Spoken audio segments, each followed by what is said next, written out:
বিয়ে না দেওয়ার কারণে নিজের বাবাকেই খুন করলো তারই ছেলে। ভাই, এরকম লোহমর্ষক ঘটনাও বাংলাদেশে বর্তমানে ঘটতেছে। এই ঘটনাটা কোথায় ঘটেছে এবং কি কি ঘটেছে এ টু জেড আজকের ভিডিওতে আমি উপস্থাপন করব।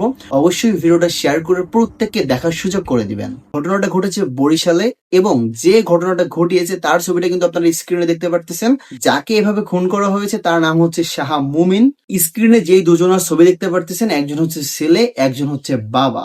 ছেলে অনেকদিন থেকেই বলতেছিল বাবাকে যে বিয়ে দেওয়ার জন্য। ইভেন এই যে ছেলেটা রয়েছে, ছেলেটার নামে অনেক অভিযোগ রয়েছে, যেমন সে নাকি নেশাগ্রস্ত এবং তার বাবার কাছ থেকে সে মাঝে মাঝে টাকা চায়, টাকা না দিলেই নাকি তার বাবাকে সে আক্রমণ করে। সো এরকম অভিযোগও কিন্তু ছেলের নামে রয়েছে। তো হঠাৎ করে এই ছেলেটা নাকি তার বাবাকে কয়েকদিন বলতেছিল বিয়ে দেওয়ার জন্য, যখন তার বাবা আসলে অস্বীকৃতি জানায়, হয়তো ফ্যামিলির কোনো ক্রাইসিসের কারণে বিয়ে দিতে সম্মতি হয় না তার বাবা, কয়েকদিন পরে দিবে এরকম আশ্বাস তাকে দেয়। কিন্তু তার ভিতরে তার ছেলে তাকেই ছুরিকাঘাতে কিন্তু প্রাণ নাশ করে ফেলে। দেখেন কতটা লোহমর্ষক ঘটনা, কতটা বিভৎস ঘটনা বাংলাদেশে বর্তমানে ঘটতেছে। এই যে তার বাবা এত কষ্ট করে চাকরি বাকরি করে একটা ছেলে মানুষ করলে, ছেলেটাকে নিয়ে তার বাবারও কিন্তু অনেক স্বপ্ন ছিল, কিন্তু সব স্বপ্ন ধূলিসাৎ করে তার নিজের বাবাকেই সে দুনিয়া ছাড়া করে দিল। এরকম কালপিটও যে বর্তমানে বাংলাদেশে অনেক ঘরে জন্ম নিচ্ছে এটা কিন্তু আমরা দেখতে পাচ্ছি। কিছুদিন আগেও কিন্তু এরকম একটি ঘটনা কুমিল্লাতে ঘটেছিল। তো বাংলাদেশে যে আইনি প্রক্রিয়াগুলো রয়েছে এদের প্রতি কিন্তু কঠোর হওয়া উচিত এবং